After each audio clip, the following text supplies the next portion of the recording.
Hey y'all, my name is Michael Parham. I wear all the hats from Parham Custom Leather. I love doing tooling. I love tooling nature scenes, and today we're going to do some tooling of this tree. This is based off of a tree I took a picture of in the backyard, and can't wait to show you guys kind of some of the basic techniques of bringing this tree to life in leather. I really appreciate KC and Traditions. All the tools that we're going to be using today are from Traditions Leathercraft. You can get those from KC, and happy tooling. All right, guys, I've got the drawing that I used right here. I did this drawing on my computer, and a quick idea about how to utilize your drawing to the maximum capacity. I like to put the shading areas in so I know what side of the line that I'm going to bevel, just in case I get lost in all my lines. So that's why I always have this right here to reference. I've already cased my leather, and I've got the tree traced on here, so you can see I use the tracing paper here, and you can see the tree is ready to rock and roll. The first thing I'm going to do is I've already got my swivel knife stropped up, and I'm going to go ahead and cut my trunk lines first.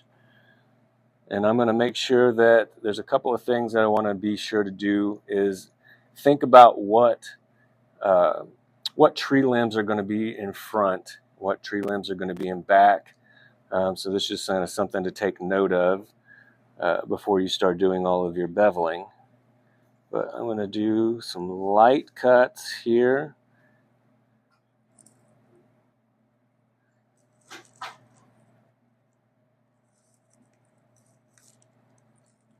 I'm not going super deep, I'm about a third into the leather here. Making sure that I don't cross into my cuts.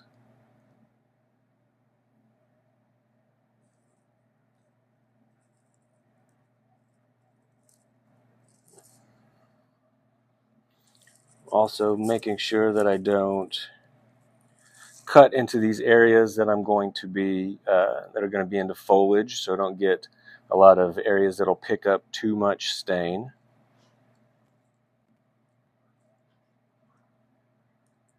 My leather is probably a touch bit moist, too much moisture to start beveling immediately, but it'll dry out pretty quick once I get these cuts in here.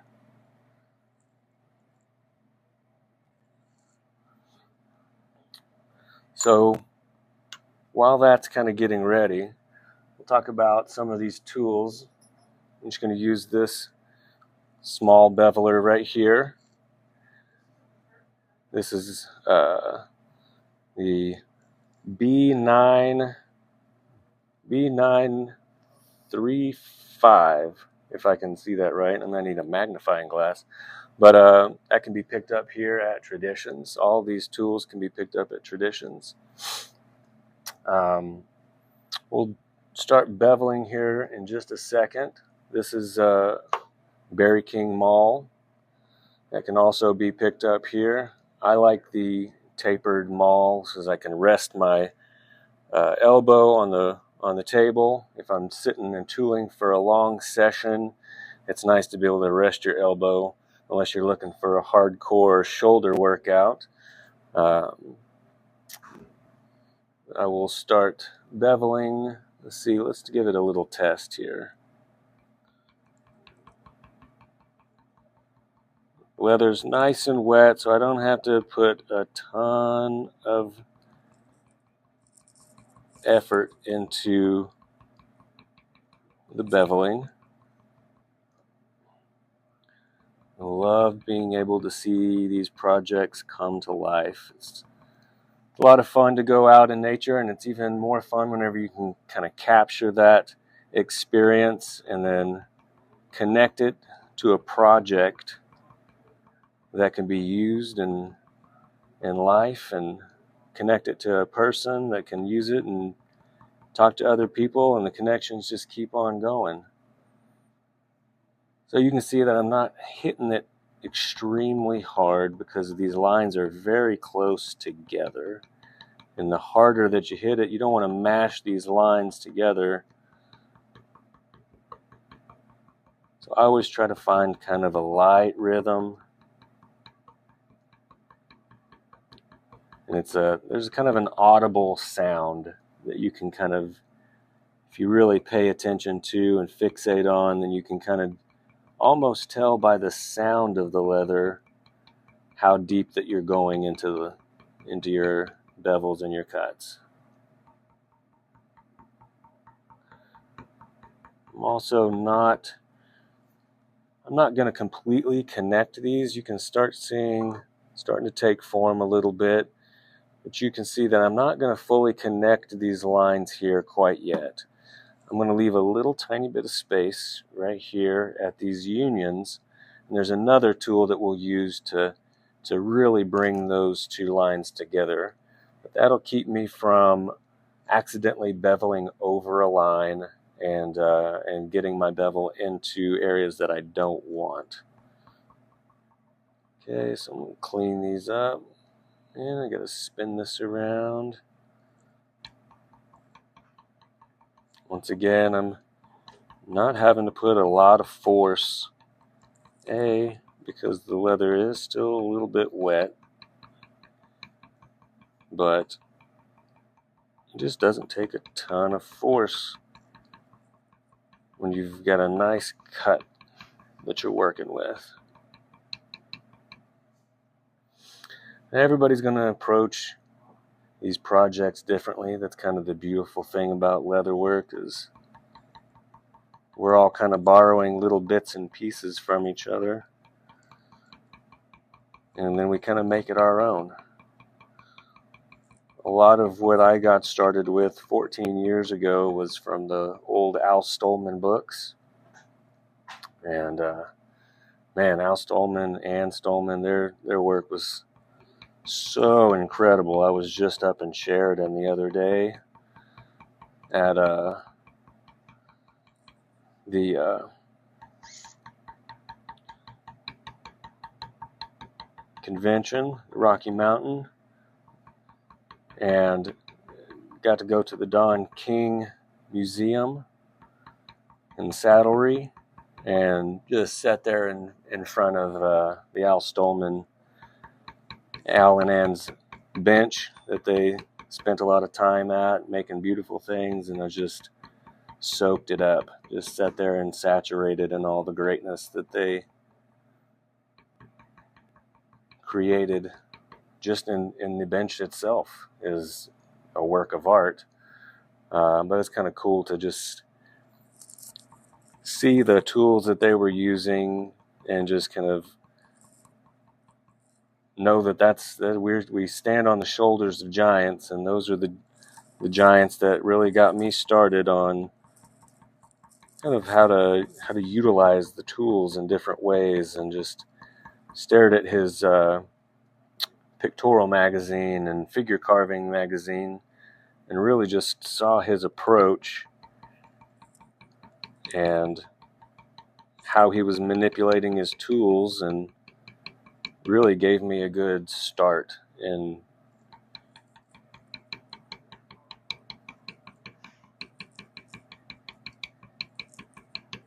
figuring out what the right approach is.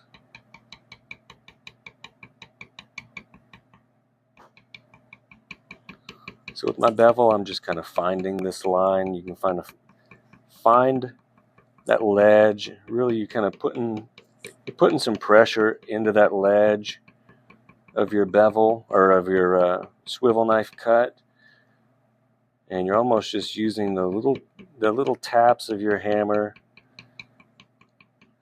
and that pressure, and that really kind of helps you walk the tool.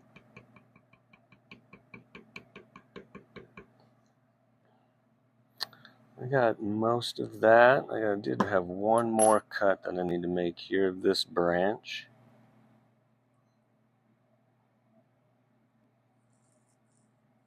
want to forget this one over here.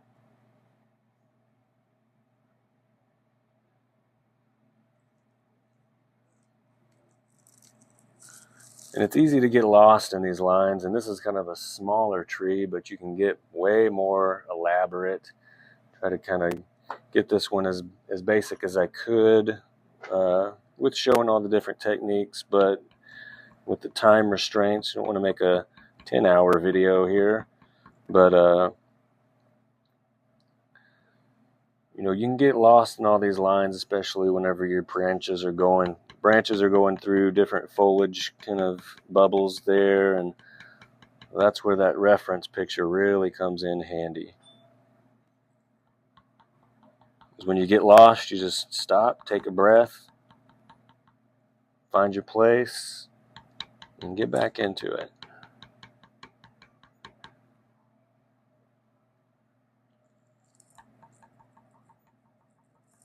Now, whenever you get to these areas where you're connecting these lines, you can see I am barely hitting, and then I kind of go out from that line with a little bit more force. But if I hit that area right here too hard, I'm going to just mash it, and that area is going to really come up from the leather. You're going to tear that top part of the leather off, and it's going to have a little flap right there, and that is not what we want, especially when we're hoping to use this item. We don't want it to start peeling back. So it's those unions that you have to be very careful with. All right, so I've got everything beveled out right there. I'll put my beveler away. And the next thing that I'm going to do is I'm going to start using some backgrounders here. I'm going to clear some of this space out away from my bevel. When you're looking at all of these lines of the foliage, I'm wanting to look at, I want to make sure that I don't mat down the ones that are going to be the most forward. If you think about this leather piece as a topographical map, you want to make sure to get the most three-dimensional aspect out of your piece. You need to have the highest points, and you need to have the lowest points. So I'm going to make sure that I don't mat down my high points when I start doing this backgrounding. So what I'm going to start is right up against these branches. And I'm kind of tilting this back so that I'm not matting all the way out. I'm kind of finding my ledge, and I'm tilting it to where I'm not going to mat all the way out there and mash down all of that foliage.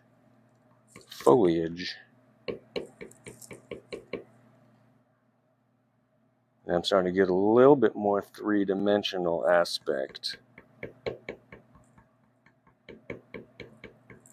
Once again, you can hear that we're not building a house here, so I don't have to hammer this super hard. Just enough to start getting that nice burnish. Because at the end of the day, this is going to be a coaster. I do want it to be able to be used, which would be a functional item. So I don't want to create so much three-dimensional that it's gonna, whatever you put on there is gonna be tipping around, and then your iced tea or your scotch or whatever it is that you're sipping on doesn't fall onto the couch. Let me go ahead and clear this space here as well.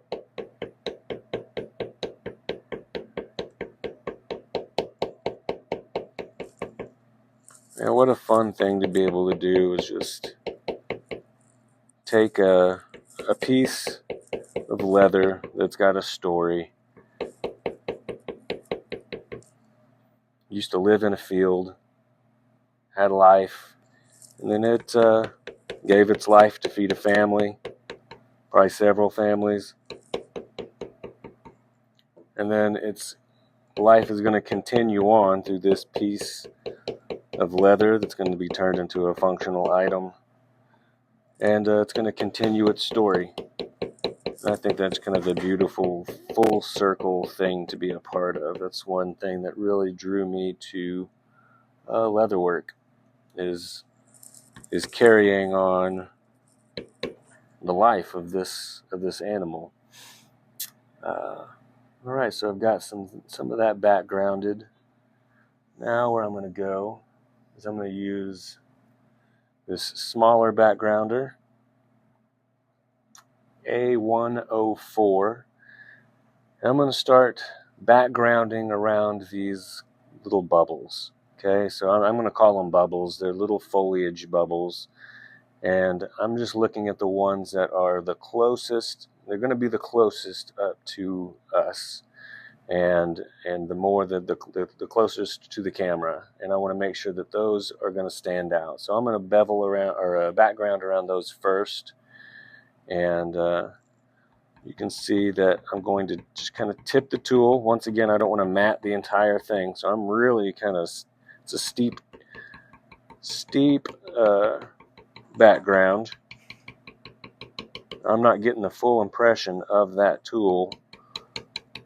Now you could, I like to use this smaller one because it's going to get a little bit more aggressive pickup of the stain later on down the line, and then it also will, I don't have to hit it as hard. The bigger the tool, generally the harder that you have to hit it, and I want to be as kind of light with the hammer as possible.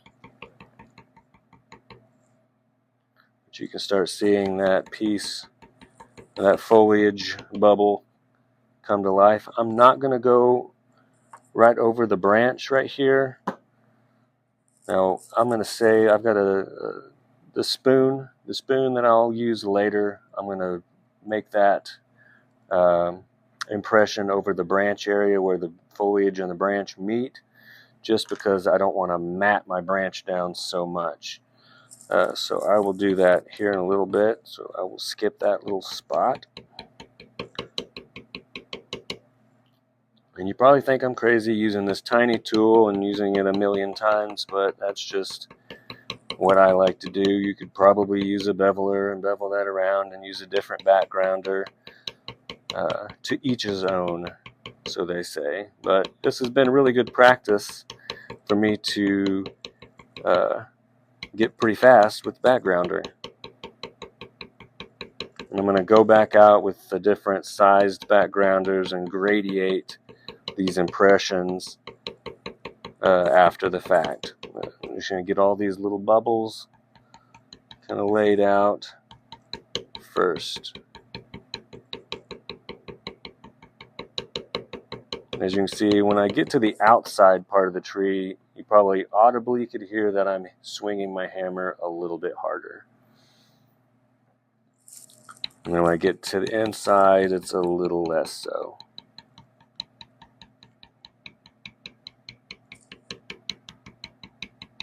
And that's just so that I don't mat the inside too much, and I leave a little bit of space for me to put the actual foliage texture in.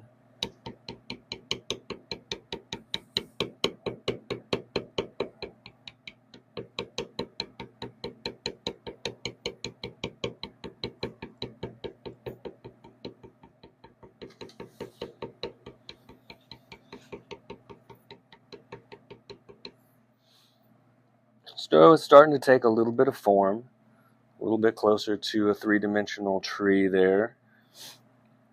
Let's see. Now I need to, let's go up here.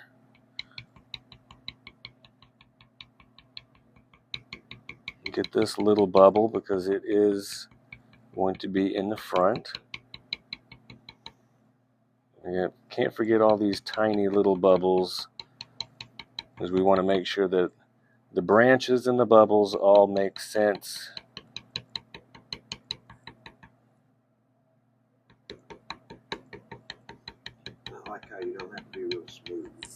At this point, it's not quite about being very smooth.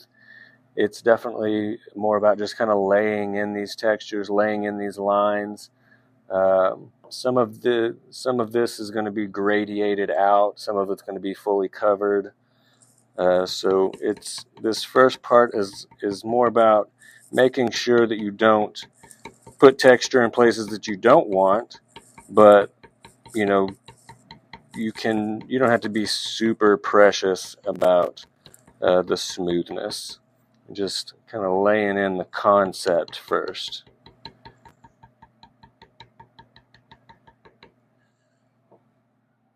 Let's go ahead and get this little bubble. On the inside, I'm tilting this as much as possible just to get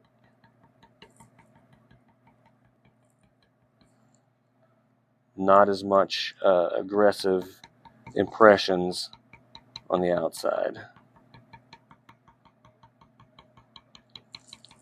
And when you start tilting and manipulating your tools, you always want to kind of almost feel like you've got a string tied through the middle of your hammer into the shaft of your tool.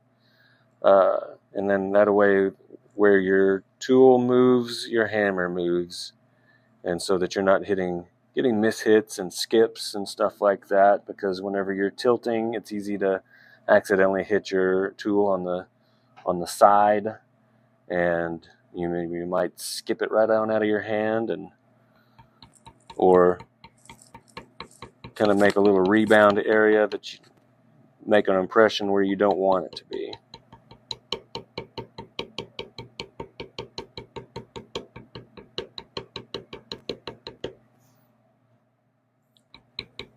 You can start seeing a little bit more and more three-dimensional aspect coming together.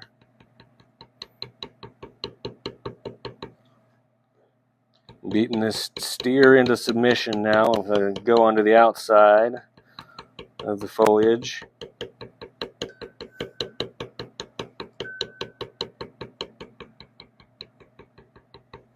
And I'm just using my thumb and my middle and forefinger to kind of twist the, you can really kind of cover some ground by twisting and pushing and pulling this tool. And I might have kind of a weird hitchhiker's thumb, so maybe not everybody has that, but you can generally twist that tool and kind of manipulate it quite a bit. You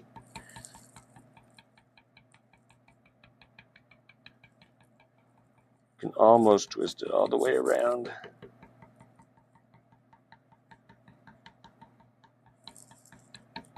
This little hitchhiker's thumb that I have has come in pretty handy when I started doing leatherwork.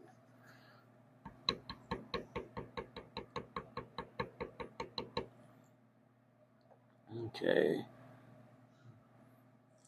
I'll add this little bubble right here as well. So getting closer to having everything lined out.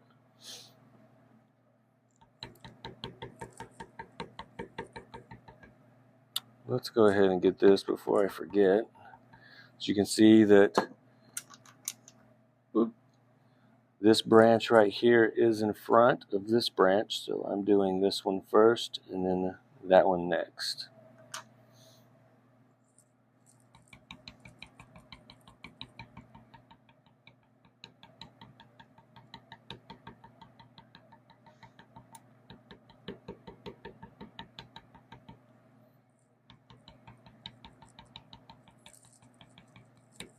Really trying to get the line work right so that even though we're not extremely embossing this and really pushing the three-dimensional, you're still getting the idea of things being in the foreground and in the background.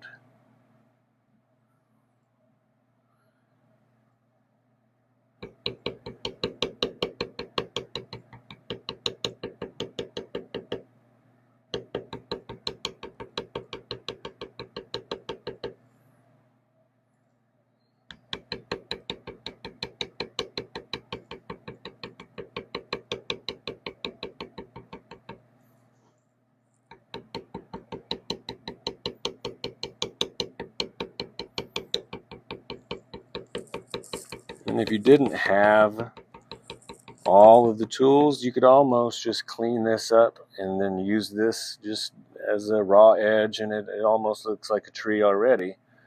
You know, sometimes we just have to play the game with the tools that we've got, and that's okay.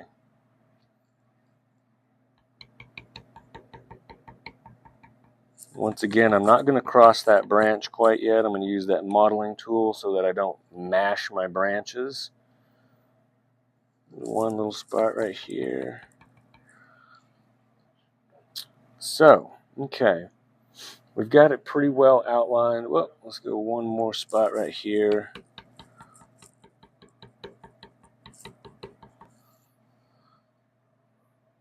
And one more little bubble right here in the middle to just really bring this out into the foreground.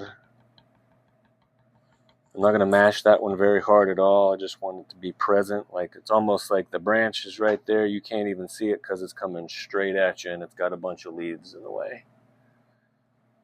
So, okay, one more thing I'm going to do right here is I'm going to take this tool, and it is a F910, and it's got a nice little steep point.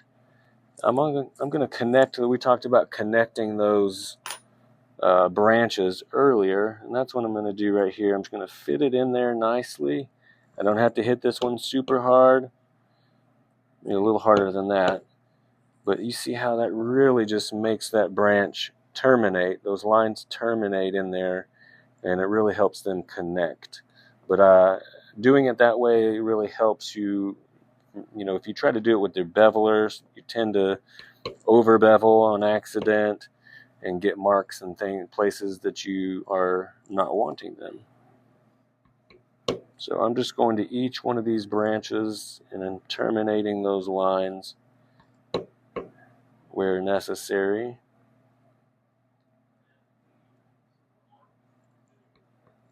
And take your time, make sure you get it fit into the right spot.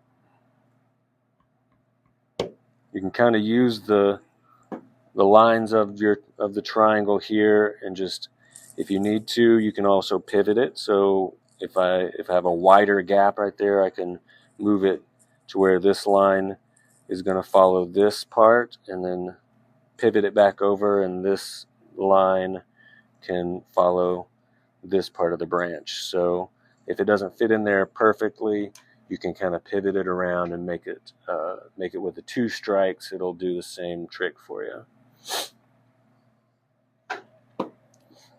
So now that we've got those lines terminated, I'm going to go ahead, and what I like to do with the foliage is I like it to be a little bit drier before I lay the foliage in there. And so I'm going to go ahead and clean up this outside really quickly, and I'm just going to gradiate that with these other two backgrounding tools, which is your F899 and F901. It's these bad boys right here.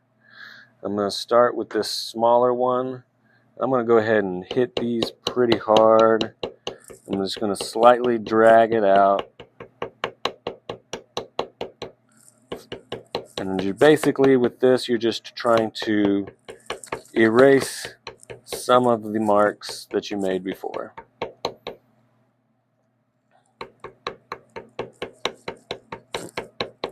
Also, the key is to try not to let these points dig in so much where you have to have more to erase. Use that rounded side as much as possible.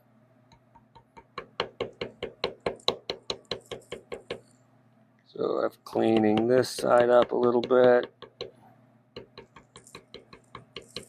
I'm leaving a little bit of halo effect because I want a little bit of stain to kind of pick up and really make that foliage pop.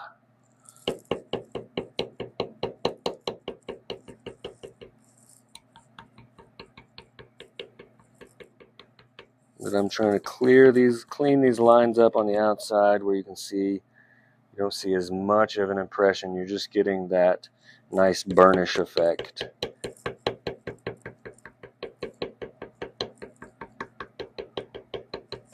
And as I move this tool around, I'm kind of randomly moving it around and kind of trying to keep from making pattern.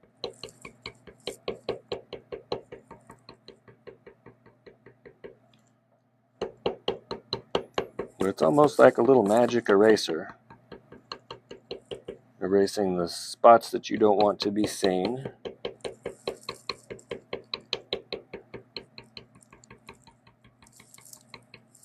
And as you kind of move the further away from the tree, you can hit it a little softer so that you don't accidentally make impressions later that you have to cover up. I am going to put a little bit more texture on the outside of the, just to kind of bring the sky. So now I'm going to use the bigger one. Now I'm going to bring that in here just to kind of push that sky background. Once again, I'm trying not to dig those corners in. I want to keep it pretty flat and use the rounded space as much as possible. And I'm just going to lightly matte this whole background so it matches that texture.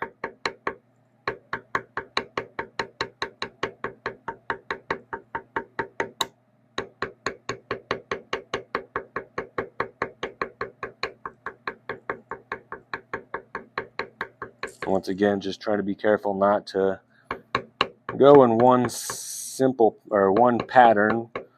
You want to kind of randomize it as much as possible, because once our mind sees a pattern, it's hard to unsee it, and we just tend to follow that pattern. And we want people to look at the tree, not the background pattern, so to speak.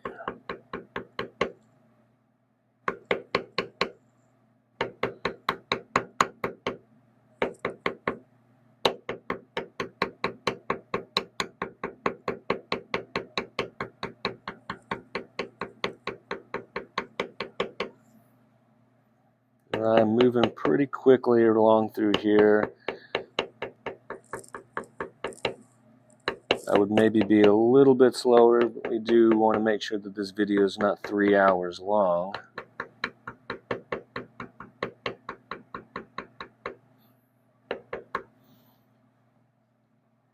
Almost got this part done, and we'll start going back in and playing around with the foliage. We can move down to a little bit of grass, set it into an actual scene, because I haven't seen too many trees that just float around, maybe in a video game or something like that.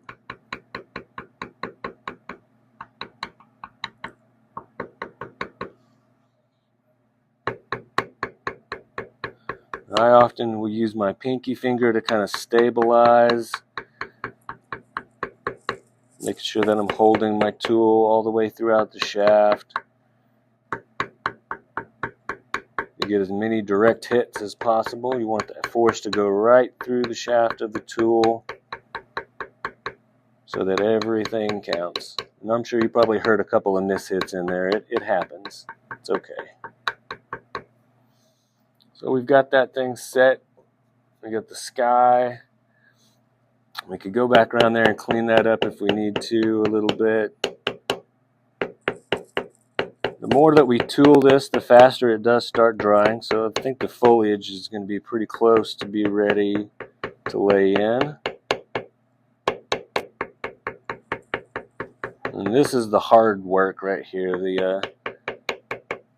Just kind of the setup part is where a lot of the time goes, and then it starts really coming together at the end.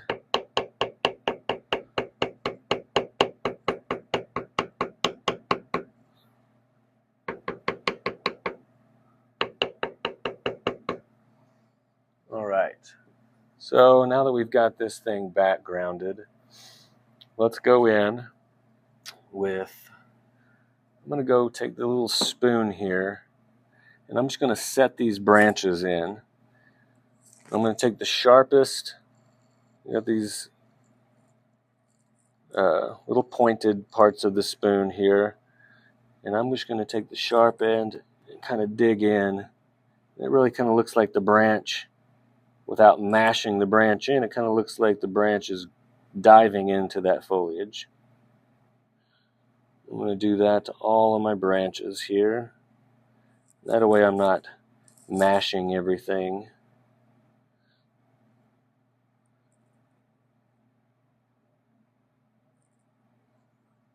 You could probably do that with a lifter if you have a tiny little lifter. It also depends on the scale of the tree that you're working with. The next thing that we're going to do is start putting our foliage in. Now there's tons of tools that you could utilize as foliage. What I'm going to use is if I can read that, the 294E, and this is the smaller one, which is 04, and then this is just the 294E. It's kind of the middle-sized one there. Once again, what I'm going to do is I'm going to go ahead and just lightly tap in and reinforce kind of my background or my dimensions here with this smaller one. And I'm just going to go kind of randomly through here and get that texture kind of cruising through.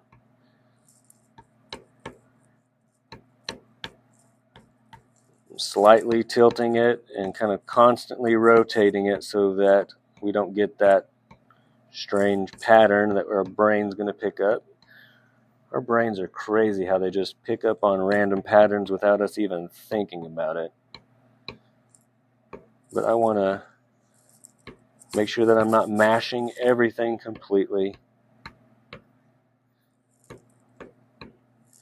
In some of these areas where it's really in the background, I might hit a little bit harder.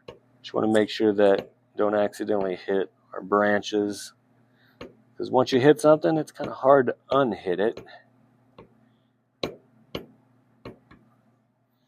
But now we're getting a couple of different textures in there that's going to pick up the stain a little differently and give us a little variation. We're kind of following basically the tracks, the tracks that we used with that other tool earlier. Remember, when you're working in these little tight spaces, you really have to think about how you're tilting your tool and how firmly you're hitting it.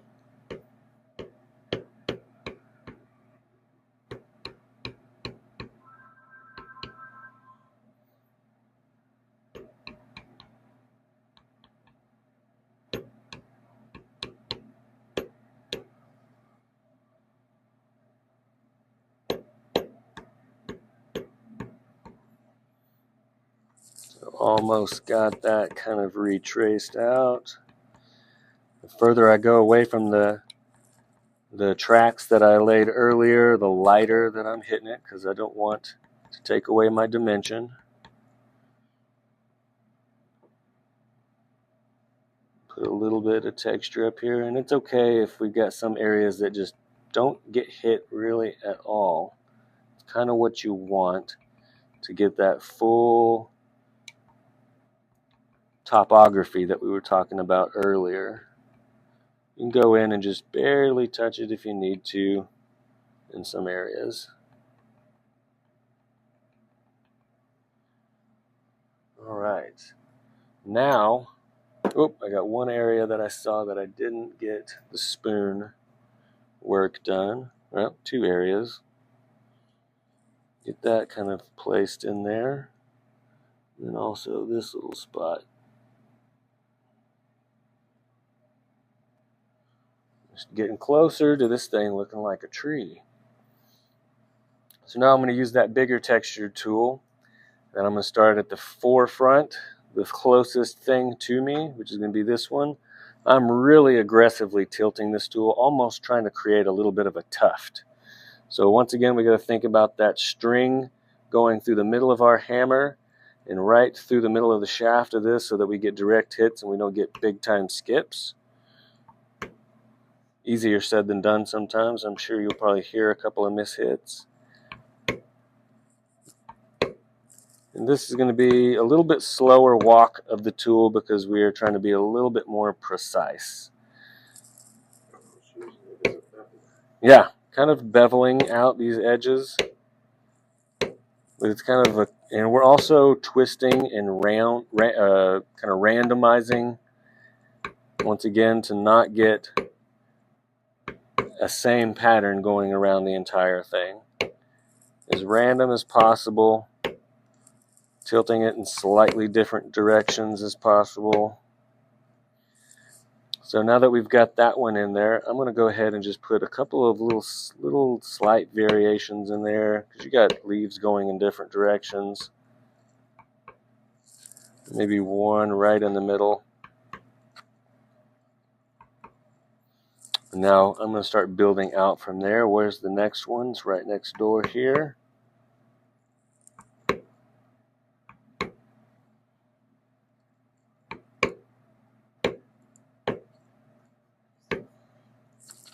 And then we're going to go right there. And then I'm sure there'll be little areas where we need to kind of clean up at the end, but we can clean that up with the beveling tool. You got this one right here that is a little closer to us. I hope you guys are having as much fun as I am. Nothing like drinking some coffee and getting some tools in front of us and making some cool stuff.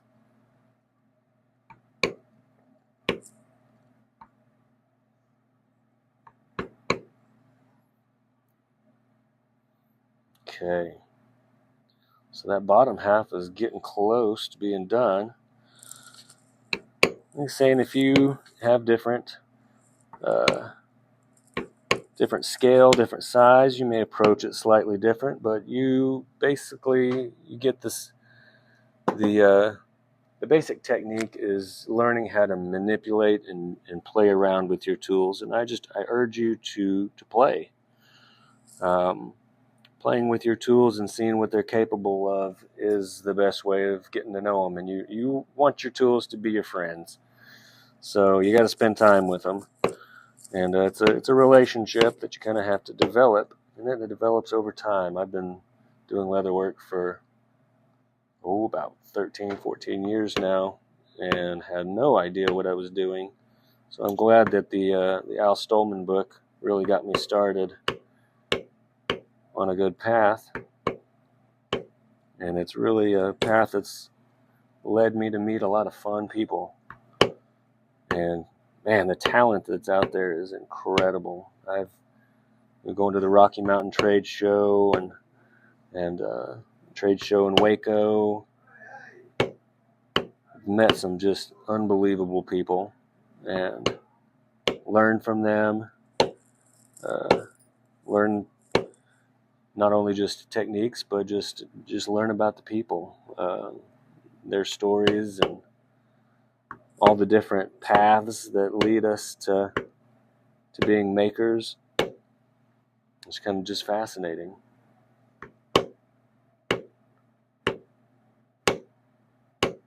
You see that I'm kind of starting I'm just going just outside of that halo that I laid down earlier and really trying to tuft it up.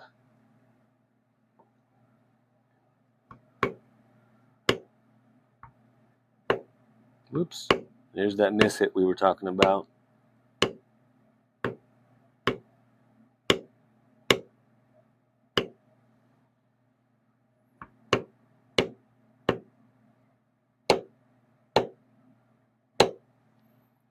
And another thing to think about is whenever it's easy to kind of get into a groove whenever you're just laying this outline in, and sometimes you start to moving too fast. You want to make sure that you don't accidentally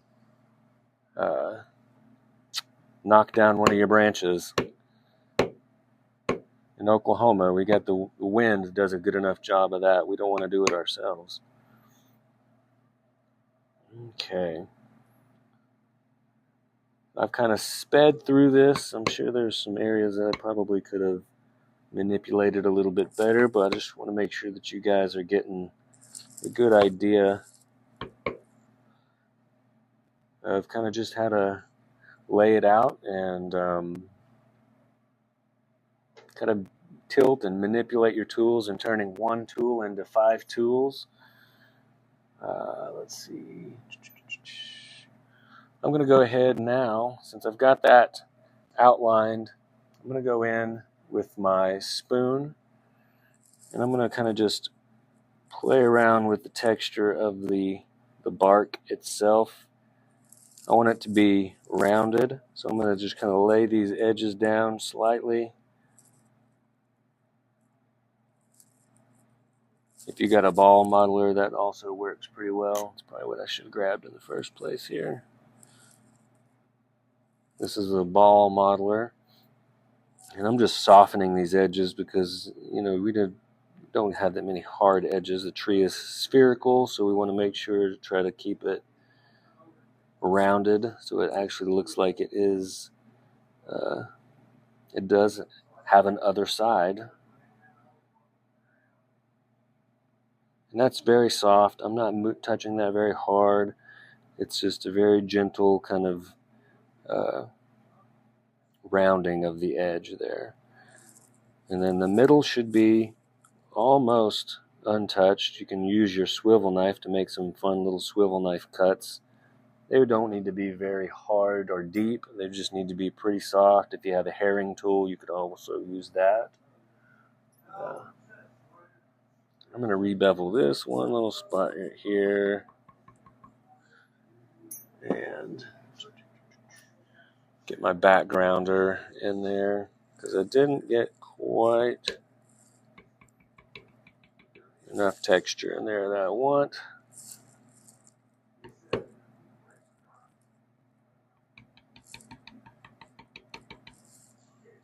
And I can use the small tool here to retuft that. And we've pretty much got that thing.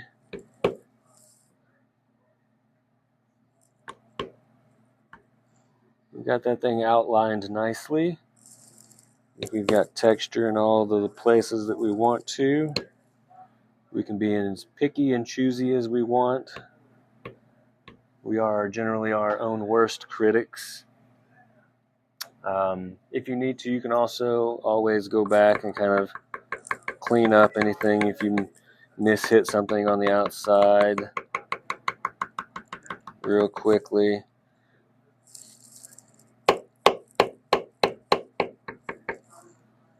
Clean that up. Okay, so now I'm going to come back with that spoon. Once again, I'm going to hit this from this side. And since this is a sphere, I'm going to hit it from also the other direction. I'll use my left hand so you can see it here. I'm going to come in with this side. And that way it's really kind of popping in at you. Let's get a good look at it here. Starting to come together. Same thing with these, just real light touch. You're just kind of adding some value and some line work here.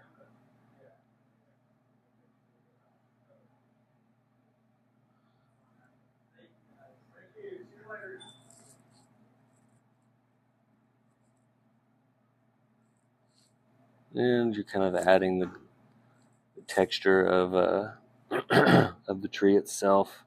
It's going to have little bumps and bruises and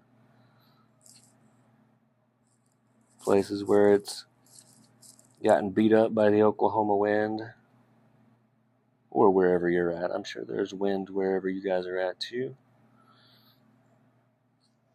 Now I'm going to take my swivel knife. I'm just going to make some real light, very gentle, kind of meandering lines. Once again, some short ones, some long ones, just to have another little something that the stain can pick up.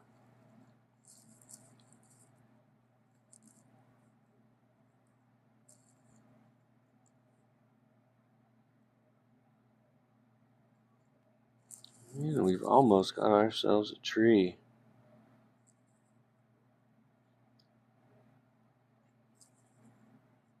sure that you guys are the same mentality that I am. As any day that we get to play with leather, that's surely a good day, and I really appreciate y'all hanging in there with me and trying this new project out.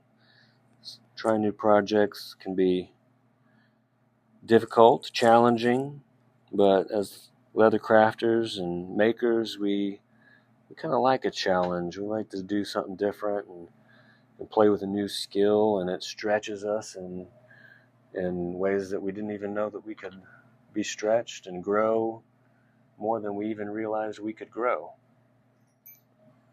So our tree is done. I'm going to go ahead and lay just a touch of, this is the F1 or F918. And this is what it looks like here. I'm just going to put a little bit, I want to make sure that it's going up and down. Just lay a little grass texture in there. We want this to be in a nice field and probably full of birds and squirrels that'll be living in this tree pretty soon.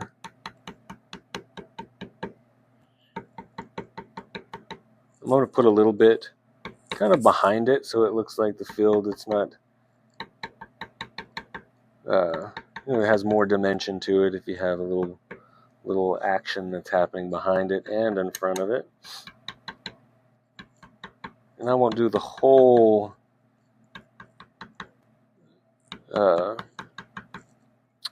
I'll use a couple of other textures, so I won't necessarily need to hit the whole area with this, but I am also kind of, you can see, bouncing around a little bit. Depending on what you have tool-wise, you can go about this a couple of different ways. This is actually called a herring tool. It's a F926. So you could lay some of this in here and kind of almost look like it's got some heavier tufts of grass in there. You know, get as many random things in there as possible so you have some variation. It's generally a couple of different types of grass in there. I mean, you could even go to the depths of carving with a swivel knife some of your grass.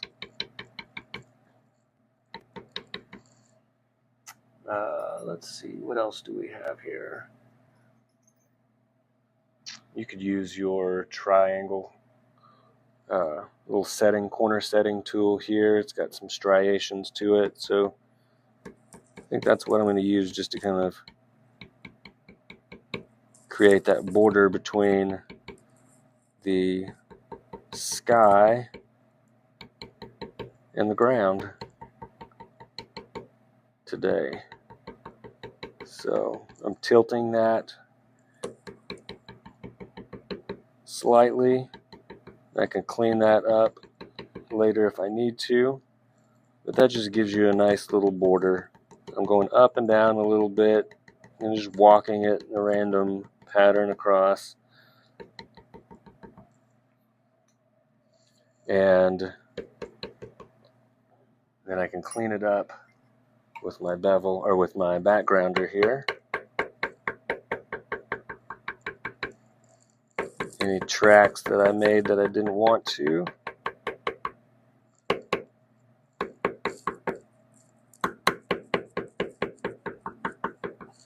Now we've got a little texture down there, kind of simulating some grass. Once again, you could also use your swivel knife. I like to kind of start from here, kind of maybe go up here, use some variation, short tufts, large tufts, probably the bigger tufts more closely, and then smaller as it goes up. You kind of taper those deeper to a more feathered edge as it comes up out of the ground.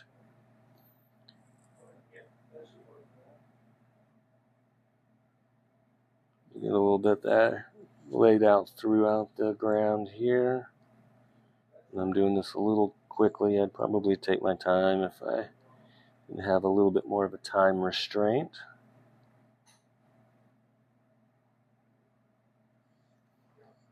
Just some little textures in there representing different types of grass.